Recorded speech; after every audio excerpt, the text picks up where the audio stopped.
Boa noite, Pedrinho, tudo bem?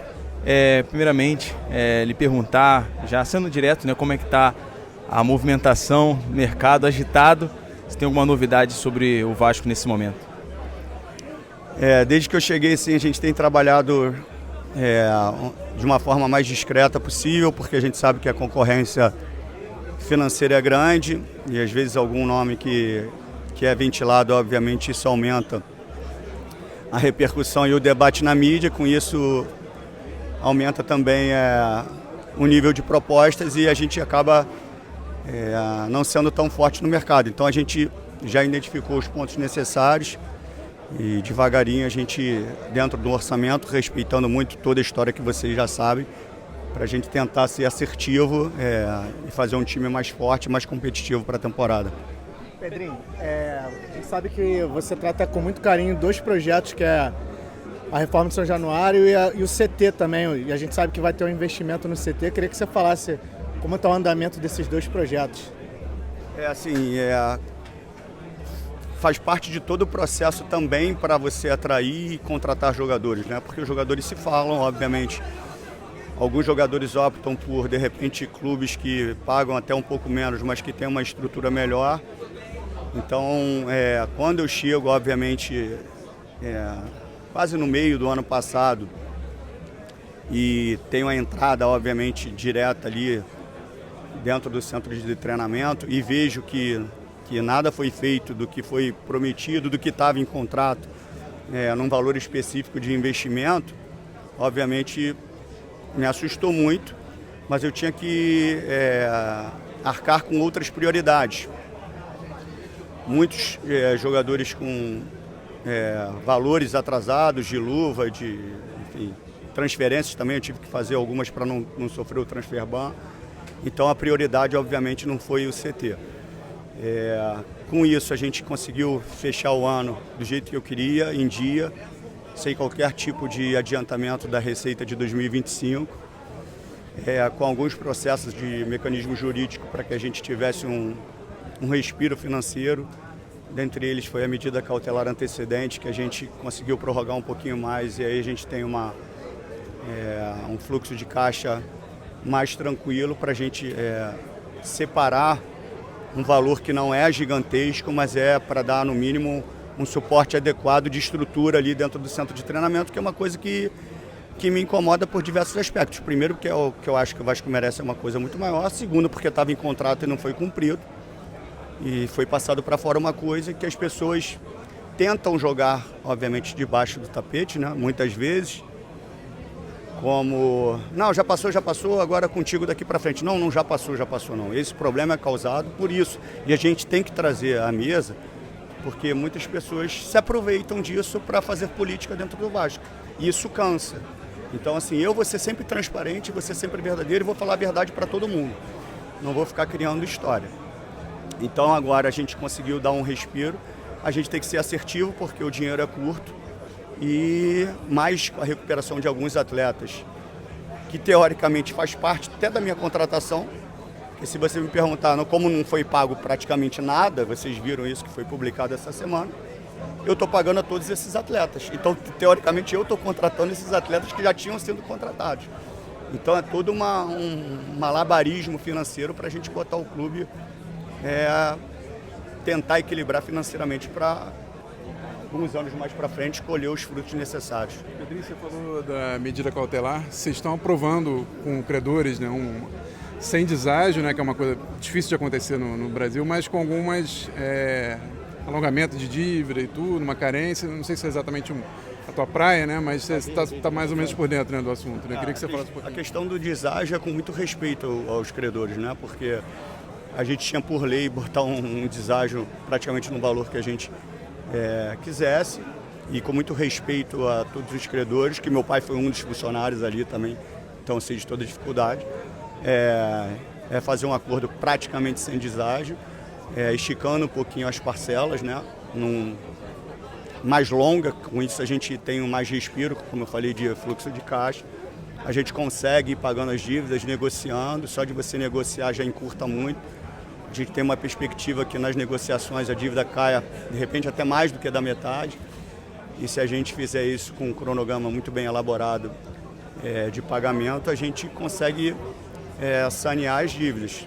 O tempo ele depende muito das receitas que a gente vai ter. E também depende, se entrar um investidor, esse tempo é encurtado. Se por acaso não entrar um investidor, a gente leva um pouco mais de tempo. Mas como eu falei, eu não vou desrespeitar o Vasco. O Vasco foi desrespeitado de forma financeira e de forma institucional. E isso não vai acontecer comigo.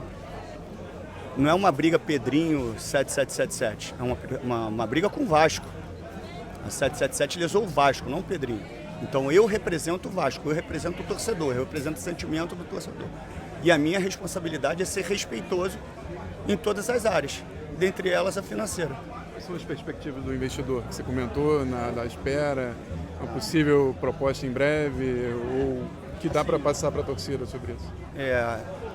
É repetitivo e chato, mas é o que eu tenho que ser. Quando as pessoas falam assim, eu tenho que ir lá cobrar qualquer investidor que tenha o NDA assinado. Eu não cobro porque isso não faz parte de uma negociação. Como é que eu vou chegar para o investidor e falar assim, dá para você fazer uma proposta para o Vasco logo? Isso não existe. Então as pessoas falam que eu não tomo iniciativa. A minha iniciativa não é essa. A iniciativa é eu passar todos os números que a gente já passou através do NDA assinado e esperar uma avaliação dos investidores que a gente tem, obviamente, já com a assinatura do NDA. Dito isso, a gente fica na expectativa que eles façam uma proposta ou recuem de vez até para tirar a perspectiva do que é criado com relação aos torcedores. Então, assim, que pé que está? Todos eles praticamente no mesmo nível de avaliação. Não sei qual o número de membros das equipes para debruçarem sobre os contratos e acelerarem o processo de leitura. Quanto mais gente, obviamente, mais rápido é feita a leitura, para que eles tenham uma definição se eles vão querer ou não, que tipo de proposta eles vão fazer, qual o modelo dessa proposta. Caso não tenha nenhuma proposta, a minha obrigação é honrar todos os compromissos. Então, assim, por que a gente faz uma reestruturação financeira e dessa vez é uma reestruturação financeira de verdade? Porque a gente já está com a medida cautelar antecedente, a gente já está negociando com os credores. Então, assim, não tem outro caminho se você não pagar a dívida. Não tem, isso não existe. Quem sentar na cadeira e falar que é outra coisa, está enganando o torcedor.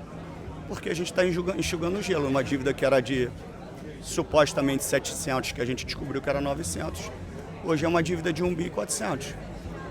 Então, assim, é isso. É trabalhar pro Vasco. Não para o Pedrinho, não para nenhuma pessoa especificamente, mas pela instituição. Pedrinho, o que você pode dizer para a gente desse começo de trabalho do Carille? Como é que tem sido e teve algum pedido dele que é prioridade, que é mais urgência dentro dessa realidade do Vasco e pensando também em reforçar o elenco? Eu sei que você não quer falar de nomes, mas como é que tem sido essa troca com ele nesse início de trabalho? Primeiro, assim, mais uma vez, a gente tem que identificar ali na contratação do Carille os comentários que são realmente de uma avaliação pelo trabalho, pelo nome do Carille, e a outra coisa do que as pessoas que sobrevivem do caos do Vasco, que a gente tem que separar bem isso. O Carille é um cara muito vitorioso dentro da sua carreira, então as pessoas desmereceram muito isso.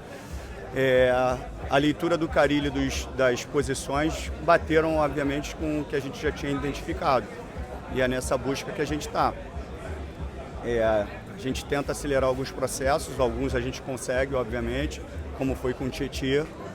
Outros demoram um pouquinho mais, né? A gente teve 2 saídas, rapidamente a gente recompôs com alguns critérios, né? Jogadores de potencial de desenvolvimento, como o Lucas Freitas.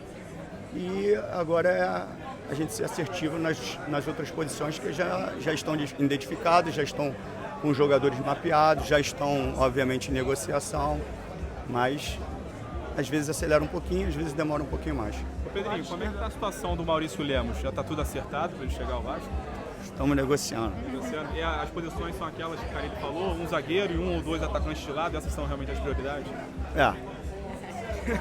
Tem alguma coisa adiantada com essas negociações, além do Maurício Lemos, ou são jogadores mapeados ainda? Eu aprendi que a gente só vai falar, eu pelo menos só vou falar depois que tiver assinado. Eu aprendi que muita coisa é acertada de uma forma muito segura e acontece uma pequena coisa na hora certa e as coisas não andam. Então, assim, algumas posições elas já estão em negociações, umas um pouco mais avançadas, outras no início, mas quando tiver assinado vocês vão saber. Mas as posições assim, que a gente já identificou como necessidade. Em relação às renovações, tem algumas conversas com o Léo Jardim, com o Verrete. Estão tudo em andamento. Todos esses jogadores que têm a possibilidade no meio do ano de assinar um pré-contrato, a gente já está conversando com todos esses atletas. O time também está nos planos de estender esse contrato. Sim, 100%. Pedrinho, o Flamengo e o Fluminense anunciaram que para esse ano eles pretendem começar a abrir treinamentos para a imprensa. O Vasco também tem esse objetivo? É algo que você pensa também para facilitar esse acesso e esse diálogo com a imprensa? A gente já fez isso na apresentação, né? A gente já trouxe um pouquinho a imprensa para dentro do CT. Obviamente que eu sempre fui a favor disso, porque tem uma relação, obviamente, ali, não vou falar que diária, porque não deve ser uma coisa diária, mas você começa a ter um entendimento do que os profissionais que estão trabalhando, os atletas começam a ter um entendimento que o trabalho de vocês também é importante para que vocês passem um conteúdo realmente mais específico, porque às vezes surgem muitas coisas que não são verdadeiras e vocês têm que debater sobre isso. Quando vocês estão ali, vocês têm uma relação e obviamente o conteúdo é muito mais concreto. Então, assim, mas isso tudo dentro de uma avaliação. É uma coisa que eu já vinha avaliando, né? Como era, acho, antes de fechar totalmente, ficava ali mais ou menos 15, 20 minutos, né? No pré-aquecimento, no treino inicial e depois a imprensa se retirava. Então, é uma coisa que passa, a gente já deu um primeiro passo, que foi a reapresentação dos atletas com vocês lá dentro. Então, acho que é um caminho que pode acontecer. Muito tem se falado que o grande objetivo do Vasco, talvez o que o Vasco mais consiga alcançar é a Copa Sul-Americana. Você conversou algo com o Carille sobre isso, ou até mesmo com o departamento de futebol sobre essas prioridades no ano? O futebol ele tem muitas variáveis, né? A gente obviamente coloca muitas, internamente coloca uns objetivos que são mais palpáveis, né? Mas se você perguntar se para qualquer um de vocês, antes da Copa do Brasil, se a gente chegaria numa semifinal, obviamente todo mundo falaria que não. Então, assim, foi uma surpresa para todo mundo, porque futebol é assim. Então, assim, a perspectiva, obviamente, é de, nas competições que exigem menos de um elenco muito grande, que são as competições que são praticamente de mata-mata, né? Aquela fase de grupos ali. Quem tem um elenco mais reduzido, né? Quem não tem 2, 3 times, obviamente tem mais oportunidade, um pouco mais de chance. Então as Copas são importantes para a gente. Presidente, a gente está no evento de lançamento do Campeonato Carioca. A gente sabe que o Vasco ainda está no mercado em busca de reforços, mas você como presidente dá para dizer que está satisfeito com o elenco montado para esse início de temporada? Olha, assim, a gente tem um retorno de jogadores importantes, tivemos jogadores que se lesionaram, que seriam importantes para a continuidade da competição na temporada passada, como o Adson e o David. O David a gente só vai ter ele praticamente em setembro, por aí. O Adson está em um processo de retorno, tem o Estrela, o Paulinho que volta e é um jogador de muita qualidade. O Jair demonstrou isso na reta final. O próprio Coutinho iniciando uma pré-temporada, porque na temporada passada ele vem de um mundo árabe e na reta final ele já dá uma resposta melhor. Nós temos bons laterais, estamos reforçando o setor defensivo, já identificamos as outras necessidades. Então, assim, dentro de um cenário difícil financeiro que nós temos, o Vasco, se você olhar friamente, é um time que pode competir forte em algumas competições, obviamente sem a redundância. Mas se a gente equilibrar cada vez mais a questão financeira e a questão de ser assertivo, que a gente usa essa palavra, nas contratações que a gente fizer ou que a gente já tenha feito, esses jogadores conseguirem responder o mais rápido possível. Porque ninguém engana ninguém assim hoje no futebol, né? Não tem como eu falar que um jogador é bom se ele é ruim, ou se ele é ruim e vocês falarem que ele é bom. Porque todo o acesso que a análise de desempenho tem, o scout tem, eu tenho, vocês têm. todos os aplicativos, todos os softwares, toda ligação. Então, se eu trouxer um jogador e falar que ele é bom, vocês em um segundo vocês sabem se ele é ou não. E nenhum jogador que a gente traz são jogadores que a gente não achou que tivesse um potencial para ajudar. Agora, se desempenhou ou não desempenhou, são as variáveis do futebol. A gente acredita que esse ano alguns jogadores podem render melhor do que eles renderam. E isso seria uma ajuda também muito grande. Com relação à satisfação do elenco, volta a cair na questão financeira, né? Muitos jogadores que de repente a gente teria uma receita para contratar, nós estamos honrando. Porque imagine você dentro de um elenco, você sendo um atleta, e eu estou te devendo luvas, salários atrasados e estou lá buscando outros jogadores. Então, se eu não honrar com você, eu tenho que, no mínimo, como é que eu entro dentro do vestiário? Eu perco praticamente o vestiário. E também eu não conseguiria entrar no vestiário com todos esses atrasos que não foram feitos por mim, mas que desde o momento que eu assumo, minha responsabilidade. Então, como é que eu chegaria ali para te cobrar algo como atleta, né? Pô, você tem que fazer isso, tem que fazer isso, se eu não estou honrando contigo e estou por fora contratando outros jogadores. Então, assim, é um mecanismo financeiro difícil, mas que a gente está aí para isso. Nós entramos sabendo de tudo. Então, assim, eu não estou lamentando, eu só não vou deixar que as pessoas joguem para debaixo do tapete e digam, não, isso aí a gente já sabe, agora daqui para frente. Não. A gente já sabe, não. Isso aqui é o problema que nós temos causado pelo que aconteceu. E a gente não vai jogar para debaixo do tapete. Eu vou ficar relembrando para todas essas pessoas que fingem uma insanidade para causar o caos dentro do clube. E eu vou dar sempre luz para isso, para que uma hora isso termine em São Januário, porque muitas vezes o Vasco, muitas pessoas do Vasco atrapalham o próprio Vasco. Então, assim, pode ter certeza que tem muita gente que torce para as coisas não darem certo, e isso eu não consigo entender. Entendeu? Vascaíno torcendo contra Vascaíno. Cobrança, obviamente avaliação de trabalho, isso é muito digno e muito respeitado por mim como presidente. Agora, deslealdade, jogo político, para estragar o clube, não, por causa de uma pessoa, por causa de mim, a gente tem que pensar no Vasco. Eu não sou maior do que o Vasco, eu represento eles e vou fazer o melhor para isso. Você falou de vestiário já, tem um tempo que o Vasco não consegue ganhar o Campeonato Carioca. Você falou de vestiário, você e o Felipe, que tanto desempenharam bem no Campeonato Estadual, no Carioca especificamente, já deram alguma dica pro elenco de como ganha o Campeonato Carioca? Cara, aí assim, o que acontece? Lá atrás, eu não sei se vocês vão lembrar, mas foi acho que a última vez que eu falei não sei se foi depois da demissão do Paiva. Na demissão do Paiva e quando eu fui efetivar o Felipe, foi isso. Eu falei que a antecipação do campeonato estadual, devido ao Mundial de Clubes, ela prejudica todo um processo de planejamento. Por quê? Obviamente que vai ter uma pausa no meio do ano.